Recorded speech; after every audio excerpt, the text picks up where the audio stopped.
Terima kasih Anda masih bersama kami di Kompas Petang, saya Cynthia Rompas. Saudara PDI Perjuangan, PKB, dan PKS mengusulkan hak angket dugaan kecurangan pemilu dalam rapat perdana paripurna usai pencoblosan. Wacana hak angket digulirkan anggota DPR RI fraksi PDI Perjuangan Arya Bima. PDIP menegaskan DPR harus jalankan fungsi pengawasannya dengan baik sebagai bentuk koreksi kualitas pemilu ke depan. Bagi yang kalangan rohaniwan, kalangan budayawan, kalangan cendekiawan menyerukan hal-hal yang perlu kita cermati betul untuk pemilu, pilkada maupun pemilu ke depan. Untuk itu pimpinan, kami berharap pimpinan menyikapi dalam hal ini. Mau mengoptimalkan pengawasan fungsi komisi, atau interpelasi, atau angket, ataupun apapun supaya pemilu ke depan, kualitas pemilu ke depan itu harus ada hal-hal yang dilakukan dengan mengkoreksi aturan-aturan kita maupun mengoptimalkan pengawasan kita sebagai anggota legislatif yang tidak ada taringnya, yang tidak ada marwahnya di dalam pelaksanaan pemilu kemarin. Walaupun tanda-tanda itu sudah kelihatan sejak awal.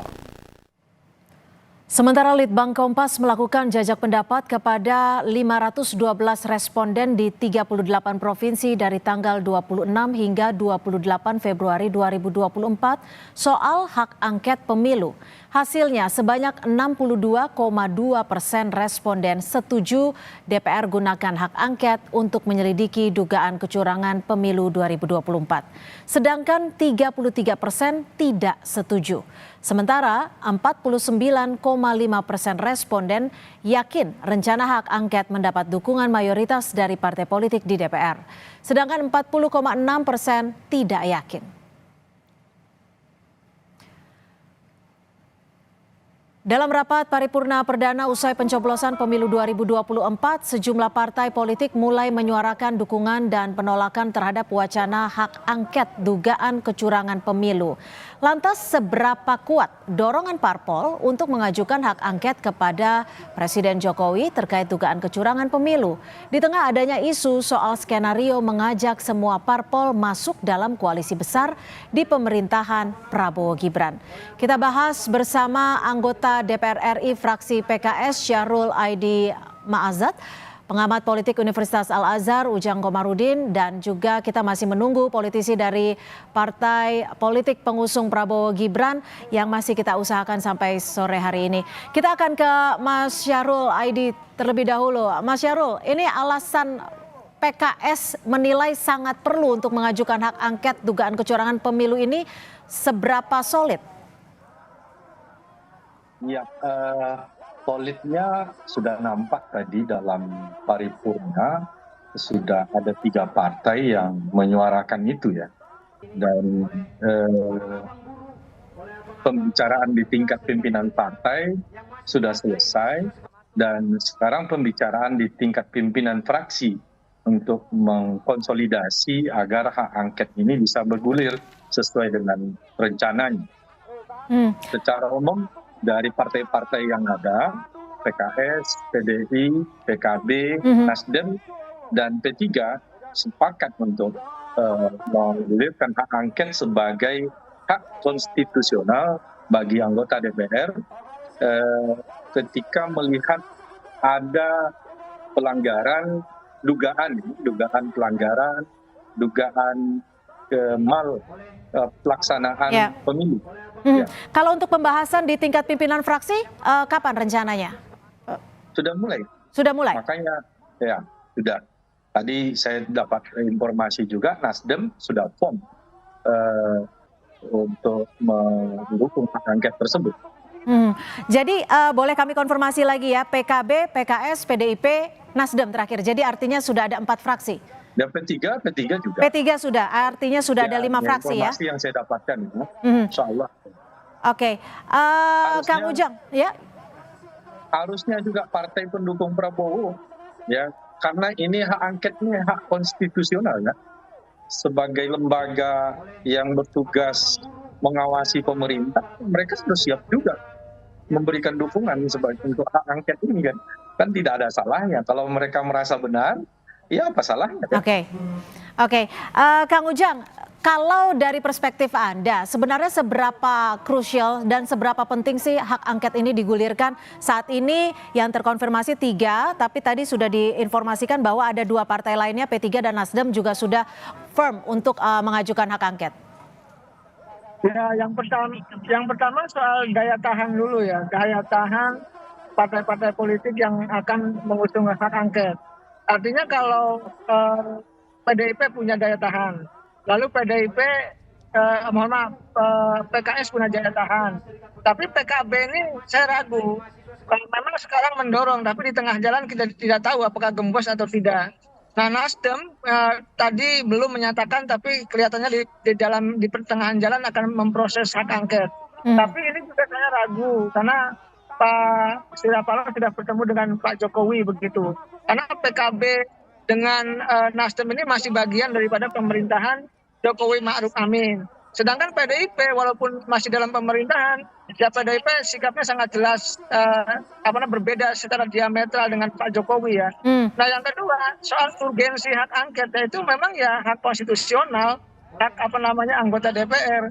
Tetapi saya tadi meragukan daya tahan kekuatan dari partai-partai itu untuk konsisten mengusung hak angket itu. Oke, jadi ini artinya Anda melihat bahwa tidak cukup solid untuk menggulirkan hak angket kah? Ya, hari ini kelihatannya solid, tapi di tengah jalan itu kan bisa teramputasi, bisa tergembosi. Ya, misalkan pasti akan dicari karena hak persoalan hukum, kasus-kasus hukum yang ada pada elit-elit partai itu gitu. Dan dalam konteks PKS mendorong hal yang wajar karena PKS bagian daripada partai oposisi begitu. Oke, Pak Syahrul bagaimana menanggapi ini, Pak Syahrul? Ya, saya tidak bisa menjawab untuk partai lain apakah yang mereka konsisten atau tidak. Tetapi saya hanya bisa menjawab untuk PKS. PKS karena memang kita secara terang menderang banyak dugaan-dugaan politisasi hukum. Kalau politisasi hukum bukan dugaan, nyata. Politisasi bansos, politisasi aparat. Ya. Proses pemilu kemarin, maka sudah alasan untuk hak angket, dan PKS insya Allah akan menyuarakan itu karena ini adalah suara rakyat begitu. Dan PKS selalu menyuarakan suara rakyat. Masalah berhasil atau tidak itu tidak menjadi ukuran gitu. Oke, artinya Anda sudah menjamin sendiri kalau PKS sudah cukup solid menggulirkan hak angket ya, Pak Syahrul? Ya. Kang Ujang, kalau dilihat lagi, ini seberapa besar nanti partai-partai ini kalau Anda menyebut masih ada keraguan untuk tetap konsisten mengajukan hak angket? Apa kira-kira yang menjadi keraguan atau poin-poin apa yang membuat keraguan ini bisa terjadi? Ya, pertama ini kan jalur politik ya. Jalur politik itu pendekatan yang akan dibalas juga dengan pendekatan politik oleh kubu pemerintah. Karena ini kan tuduhannya serius ya, dugaan kecurangan yang dilakukan oleh presiden. Kelihatannya objeknya itu presiden, objeknya Pak Jokowi. Nah, dalam konteks itu saya melihat kelihatannya Pak Presiden juga ingin punya legacy yang baik, pemilunya tidak curang gitu. Maka ya kemungkinan besar akan memblok ya, akan menggembosi pihak-pihak yang berjuang untuk mengusul hak angket itu pertama. Yang kedua, di sisi yang lain ada banyak partai politik katakanlah ya yang mohon maaf gitu. Ya ketua umum itu juga bermasalah, punya persoalan-persoalan hukum. Nah, inilah yang akan menjadi kelemahan dari pihak-pihak atau partai politik yang mengusung itu. Misalkan PKB itu punya kelemahan di situ, P3 juga punya kelemahan di situ. Nah, kalau PKS ya saya percaya dengan PKS, PDI juga saya percaya. Nah, bagaimana dengan Nasdem? Nasdem ini masih 50-50 gitu, bisa mendorong ya bisa juga berbelok ke kubu pemerintah. karena bagaimanapun Nasdem itu masih bagian daripada pemerintahan Pak Jokowi. Di saat yang sama juga beberapa waktu yang lalu Pak Surya Paloh bertemu dengan Nasdem, dan kita melihat hari ini juga Nasdem tidak mengusulkan hak angket itu, walaupun dibantah oleh salah satu anggotanya yang udah DPR, Pak Tobas, yang mengatakan akan mendorong hak angket nanti gitu pasca pengumuman hasil pemilu di 20 Maret nanti, begitu Mbak Cynthia. Oke, Pak Syahrul, lalu seberapa PKS sudah berkomunikasi dengan Nasdem? Karena dilihat dari Kang Ujang sendiri bahwa masih ada keraguan nanti ke depannya kalau Nasdem konsisten. Ya, makanya saya bilang tadi bahwasanya di tingkat pimpinan partai sudah ada pembicaraan, dan maka sekarang tentu pembicaraan di tingkat pimpinan fraksi. Dan tentu ini sudah pada teknis ya, bagaimana menggulirkan bisa terwujudnya hak angket ini di parlemen. Baik, kita juga masih akan melanjutkan sesi dialog kita pada sore hari ini karena memang di tengah isu hak angket kecurangan pemilu yang diusulkan 3 parpol di rapat paripurna DPR, ini juga beredar isu soal strategi memasukkan semua parpol dalam koalisi besar di pemerintahan Prabowo Gibran. Apakah benar parpol di luar koalisi Prabowo Gibran juga akan bergabung? Kita akan kembali membahasnya selepas jeda. Terima kasih Anda masih bersama kami, dan kita juga masih membahas soal isu hak angket yang sedang bergulir dan juga adanya wacana terkait strategi memasukkan semua parpol dalam koalisi besar Prabowo Gibran. Karena memang saudara, di tengah isu menggulirkan hak angket, Partai Golkar merespon tudingan soal strategi memasukkan semua partai politik dalam koalisi besar pemerintah. Wakil Ketua Umum Partai Golkar Erwin Aksa, menurutnya pembentukan koalisi besar yang terdiri dari partai-partai di bawah pemerintahan tidak akan mengancam demokrasi. Erwin menyebut skenario tersebut sah-sah saja karena rakyat sendiri yang memilih wakilnya. Punya keinginan untuk berkarya, yang punya keinginan untuk masuk dalam pemerintahan karena ingin berkarya, ingin membangun Indonesia, memberikan keadilan kepada masyarakat Indonesia. Saya kira selama platformnya sama dan tujuan dan cita-citanya sama, ya saya kira banyak yang ingin terlibat dalam pembangunan, termasuk masuk dalam pemerintahan Prabowo Gibran ke depan. Hubungannya dengan demokrasi. Demokrasi itu kan selama ada check and balance, kemudian bebas. Dan saudara, sebelum kita melanjutkan dialog kita pada sore hari ini, kita akan pantau situasi terkini dari depan gedung DPR MPR, di mana sejumlah massa aksi masih melakukan aksi unjuk rasa di depan gedung DPR MPR. Ada 2 kelompok demonstran, di mana kelompok pertama adalah mereka yang mendukung hak angket dan kelompok lainnya adalah mereka yang tidak mendukung ataupun kontra terhadap hak angket. Baiklah, kita akan kembali melanjutkan dialog kita pada sore hari ini. Sudah turut bergabung Bang Ahmad Doli Kurnia, Waketum dari Partai Golkar. Selamat sore Bang Doli, terima kasih sudah bergabung bersama kami. Bang Doli, langsung saja nih, ini kan ada wacana strategi untuk memasukkan semua partai politik dalam pemerintahan Prabowo Gibran nanti. Ini benar seperti ini? Ya, sebetulnya bukan strategi atau ada upaya politik apapun ya. Kalau kita ngikutin narasi yang selama ini terus disampaikan oleh Pak Prabowo itu kan adalah bagaimana untuk membangun Indonesia ke depan ini diperlukan soliditas, diperlukan persatuan kesatuan.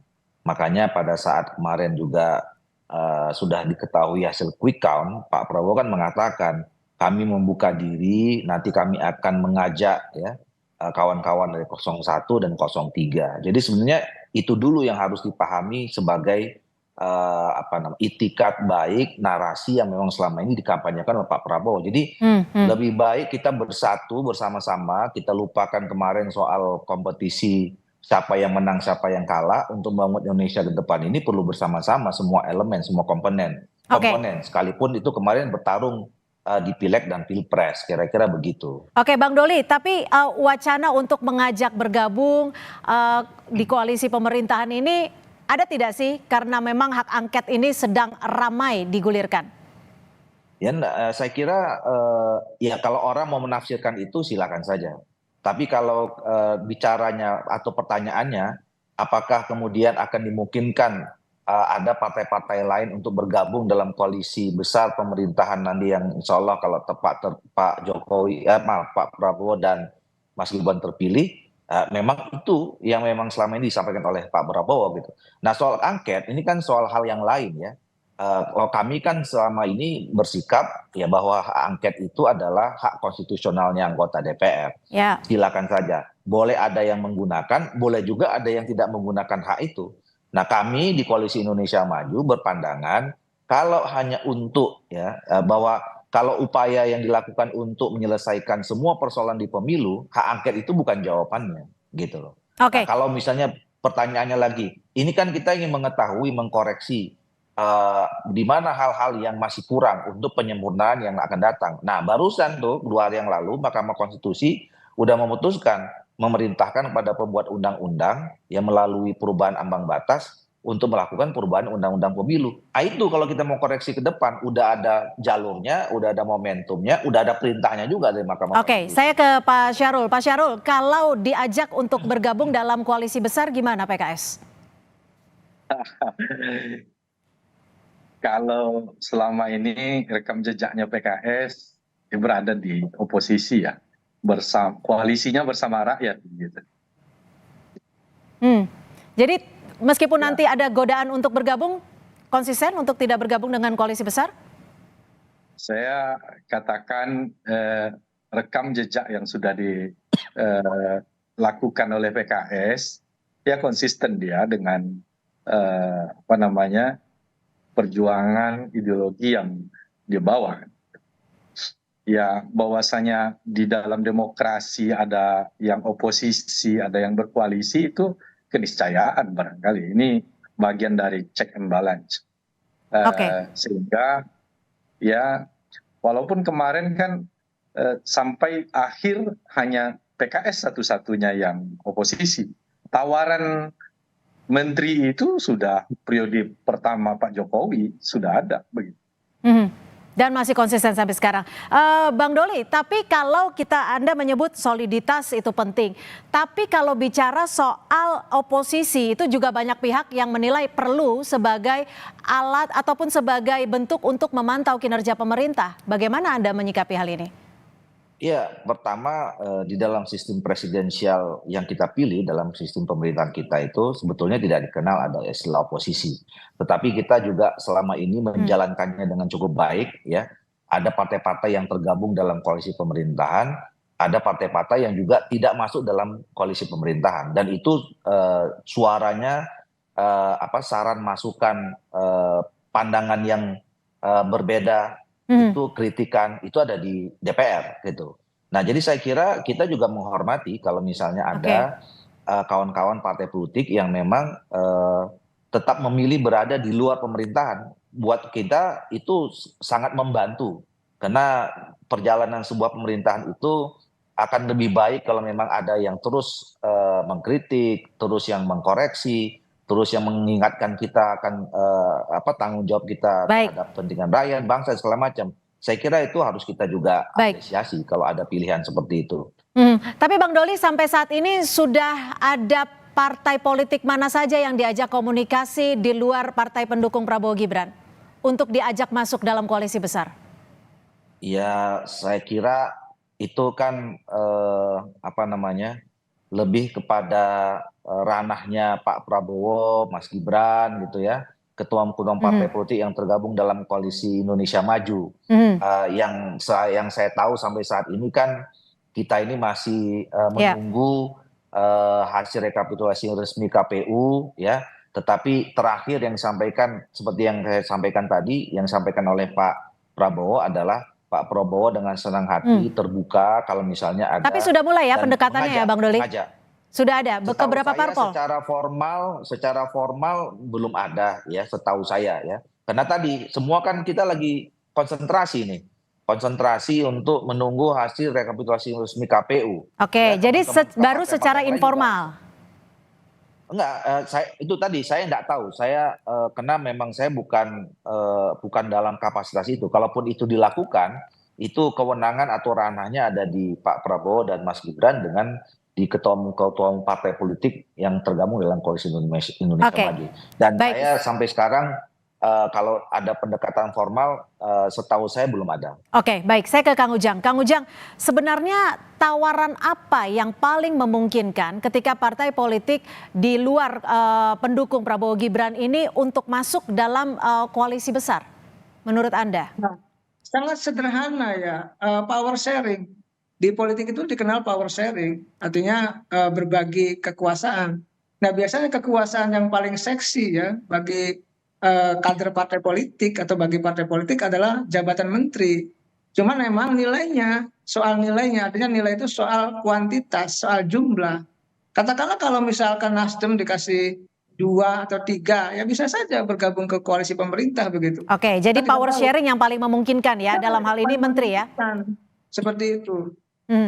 Oke, terakhir Pak Syahrul, kalau ditawarkan posisi menteri di kabinet yang baru nanti gimana menurut Anda untuk PKS? Saya rasa pembicaraan kita belum sampai ke situ, Mbak.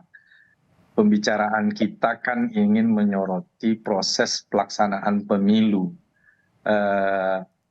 Kan belum juga ada pengumuman, dan untuk menjawab itu ya bukan kapasitas saya. Tetapi sebetulnya yang kita diskusikan ini apa? Latar belakang kita mengusulkan hak angket. Ada dugaan kecurangan, ada politisasi hukum, ada politisasi bansos, ada politisasi aparat, dan ini yang menyuarakan tidak hanya rakyat biasa, guru besar, rektor, dan akademisi yang mereka tidak punya latar belakang. Baik, afiliasi. artinya sampai saat ini PKS masih akan terus berupaya untuk menggulirkan hak angket dan juga beberapa partai politik lain untuk memeriksa ataupun melakukan penyelidikan terhadap dugaan kecurangan di pemilu. Terima kasih sekali lagi Pak Syahrul Aidi Mazaat dan juga Kang Ujang Komarudin dan juga Bang Ahmad Doli Kurnia sudah bergabung bersama kami di Kompas Petang. Selamat sore. Sore. Selamat sore.